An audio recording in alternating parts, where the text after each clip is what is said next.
स्वागत है आपका हमारे YouTube चैनल जीएसटी विजन 13 पर। मैं हूं आपका दोस्त दर्शन और आज हम देखने वाले हैं जीएसटी रजिस्ट्रेशन।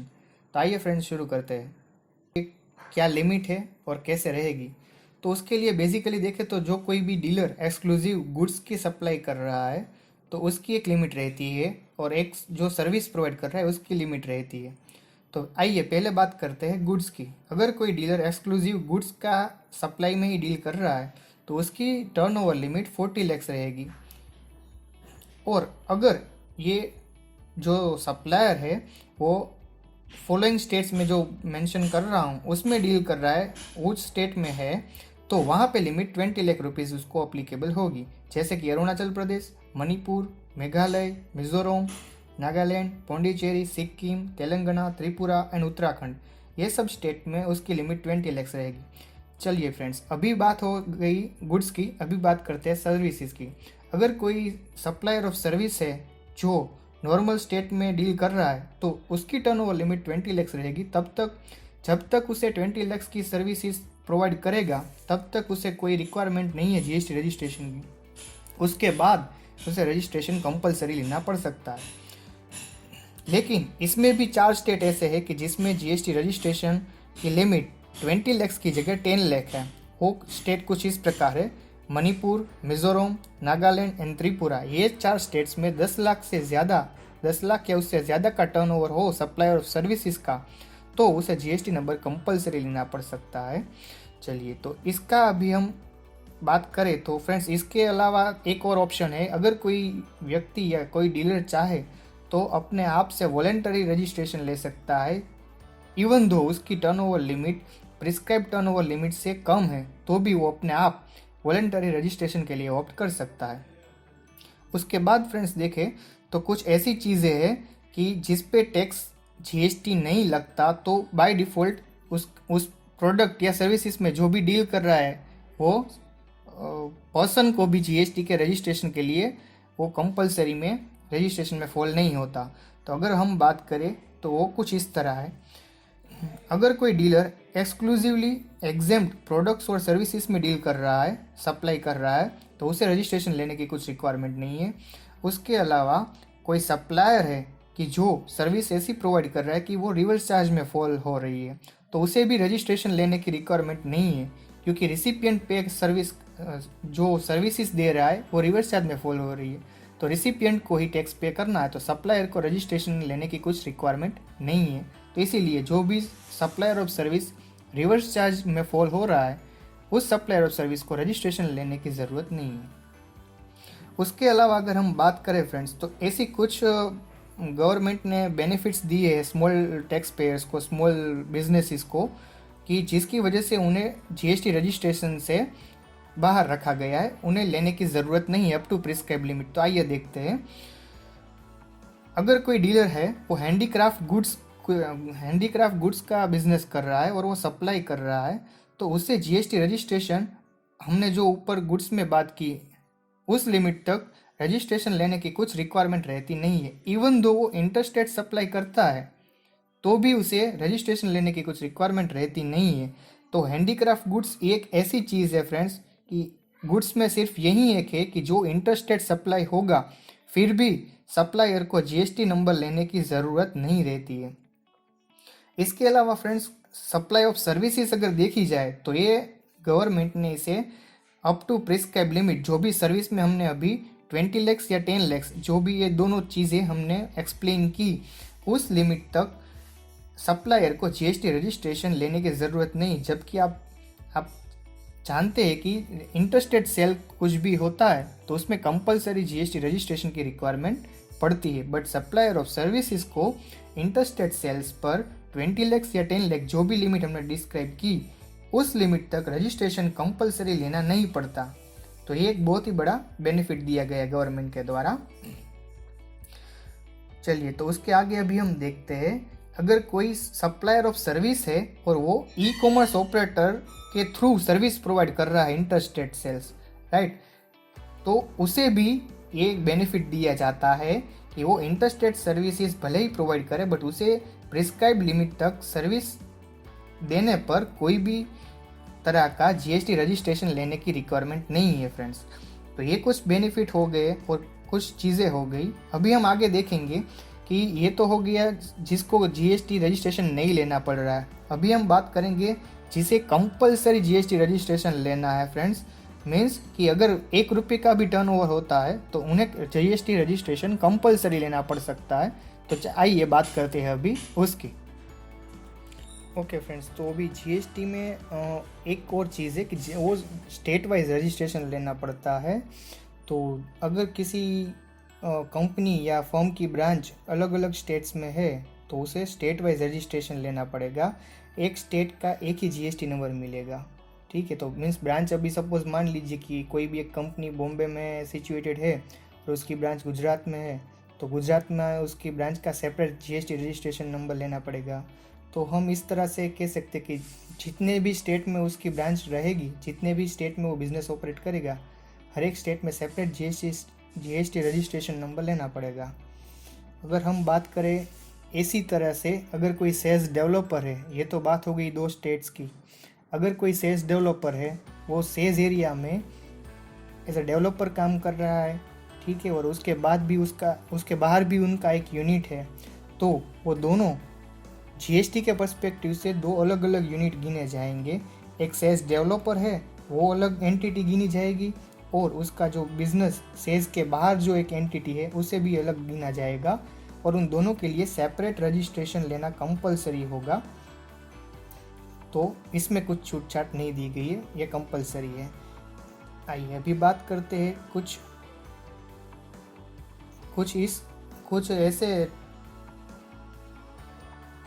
ऐसी चीज़ें भी है कि जिन्हें कंपलसरी जीएसटी रजिस्ट्रेशन लेना पड़ सकता है। तो अगर बात करते हैं कोई भी पर्सन इंटरस्टेट सेल्स करता है तो उसे कंपलसरी जीएसटी रजिस्ट्रेशन लेना पड़ता है। तो एक ये इंटरस्टेट सप्लाई में हमने जो पहले बात किया था कि जो हैंडीक्राफ्ट गुड्स है उनका ट्रेडिंग थ्रेशोल्ड लिमिट तक रहता है, उन्हें एग्जेम्प्ट किया गया है। उन्हें एक इंटरस्टेट सेल्स के लिए, इंटरस्टेट सप्लाई के लिए उन्हें जीएसटी नंबर लेने की रिक्वायरमेंट नहीं है। और सप्लायर ऑफ सर्विसेज, जैसे कि हमने अभी पहले ही बात की थी, ये दो चीज़ें हैं, उन्हें जीएसटी नंबर लेने की रिक्वायरमेंट नहीं रहती। उसके बाद बात की जाए तो रिवर्स चार्ज आता है कि हमने आगे भी बात की कि रिसिपिएंट, अगर रिवर्स चार्ज जो रिसिपिएंट ऑफ सर्विसेज है वो जीएसटी पे कर देता है, तो सप्लायर ऑफ सर्विसेज को रजिस्ट्रेशन लेने से एग्जेम्प्ट किया जाता है। मीन्स एग्जाम्पल से समझते इस चीज़ को, अगर कोई एलआईसी एजेंट है तो वो सप्लायर ऑफ सर्विस हो गया। अगर वो जीएसटी रजिस्ट्रेशन में उसकी जगह पे एलआईसी या कोई इंश्योरेंस कंपनी उसका टैक्स पे करती है, जो नॉर्मली ऐसे ही होता है, तो रिसिपिएंट ऑफ सर्विसेज जो होता है इंश्योरेंस कंपनी, वो पे टैक्स करता है। तो इसीलिए जो सप्लायर है उसे एग्जेम्प्ट कर दिया जाता है। तो इस तरह से हम जो रिसिपिएंट है वो एग्जेम्प्ट हुए जीएसटी के रजिस्ट्रेशन से। उसके बाद कैजुअल टैक्सेबल पर्सन जो है, मीन्स वो पर्सन कि जिसका बिजनेस तो करना है लेकिन बिजनेस प्रीमाइसिस फिक्स नहीं है उस स्टेट में जहां उसे बिजनेस करना है, तो उस सिचुएशन में वो कैजुअल टैक्सेबल पर्सन कहलाता है और उसे जीएसटी नंबर कंपलसरी लेना पड़ता है, ठीक है। तो इस सिचुएशन में हम कह सकते हैं कि उसे टर्नओवर लिमिट प्रिस्क्राइब की जाती है, उसे उसका बेनिफिट नहीं मिलेगा। उसे तो फर्स्ट रुपीज़ का जो भी वो सप्लाई करेगा तब से ही उसे रजिस्ट्रेशन लेना कंपलसरी है। ये चीज़ में भी हमने आगे देख लिया था कि हैंडीक्राफ्ट गुड्स का जो भी सप्लाई कर रहा है उसको इंटरस्टेट में भी छूट दी गई है जीएसटी रजिस्ट्रेशन में, और कैजुअल टैक्सेबल पर्सन के दौरान भी उसकी सिचुएशन में भी उसे छूट दी गई है कि अप टू प्रिस्क्राइब टर्नओवर जब तक उसका नहीं होता उसे रजिस्ट्रेशन लेने की ज़रूरत नहीं है।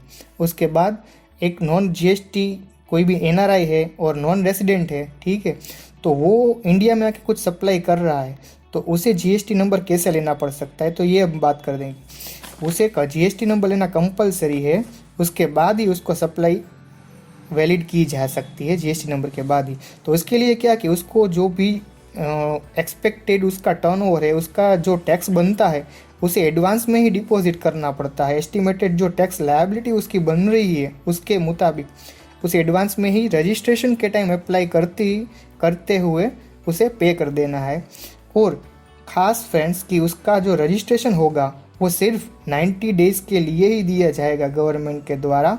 उसके बाद अगर वो चाहे तो एप्लीकेशन करके फिर उसे 90 डेज़ के लिए एक्सटेंड कर सकता है। फिर उसके बाद आता है फ्रेंड्स कमीशन एजेंट करके है। एजेंट का एक पर्सपेक्टिव है, ठीक है। तो कोई भी अगर एजेंट है, टैक्सेबल पर्सन है, कोई भी एजेंट टैक्सेबल सर्विसेज प्रोवाइड कर रहा है तो जनरली एजेंट की सर्विसेज जो है वो टैक्सेबली गिनी जाती है। उस पर जीएसटी एजेंट को जीएसटी रजिस्ट्रेशन लेना पड़ता है। लेकिन सिर्फ कमीशन एजेंट और प्योर एजेंट हम बोल सकते हैं, वो एक ही पर्सन ऐसा है कि जो प्रिंसिपल के बिहाफ पे प्योर सर्विसेज दे रहा है तो उसे जीएसटी रजिस्ट्रेशन लेने से छूट दी गई है, उसे जीएसटी रजिस्ट्रेशन नहीं लेना है। उसके बाद ई कॉमर्स ऑपरेटर जो हो गए जैसे अमेजोन, फ्लिपकार्ट, ये सब लोग हैं, वो जो टैक्स कलेक्शन कर रहे हैं टीसीएस जो है जीएसटी के ऊपर, उसे ई कॉमर्स ऑपरेटर को जीएसटी रजिस्ट्रेशन कंपलसरी लेना पड़ता है। उसके लिए कुछ टर्नओवर की रिक्वायरमेंट्स नहीं रहती है, उसे फर्स्ट रुपीज़ की सप्लाई से ही टर्नओवर जीएसटी लेना पड़ता है। उसके बाद अगर हम बात करें तो ई कॉमर्स ऑपरेटर है उसे थ्रेशोल्ड लिमिट नहीं दी जा सकती, उसे कंपलसरी रजिस्ट्रेशन लेना है। और नोटिफाइड ई कॉमर्स ऑपरेटर जो है उनमें कुछ नोटिफाइड सर्विसेज भी है कि अगर वो कोई सर्विस प्रोवाइड कर रहा है तो उन्हें कंपलसरी जीएसटी रजिस्ट्रेशन लेना है। जैसे कि अगर हम देखें तो ट्रांसपोर्टेशन ऑफ पैसेंजर आ गया, एग्जाम्पल के द्वारा इसे समझते हैं। ओला और उबेर जैसी कंपनी है, वो पैसेंजर ट्रांसपोर्ट के लिए वर्क कर रही है, बट वो ई कॉमर्स ऑपरेटर है, ऑनलाइन ही वर्क करती है, तो उन्हें कंपलसरी रजिस्ट्रेशन लेना पड़ता है। इसके बाद अगर हम देखें होटल्स हो गए, इन हो गए, camp sites, house keeping services, ये सब लोग हैं तो उन्हें कंपलसरी रजिस्ट्रेशन लेना पड़ेगा क्योंकि वो ऑनलाइन वर्क कर रहे हैं।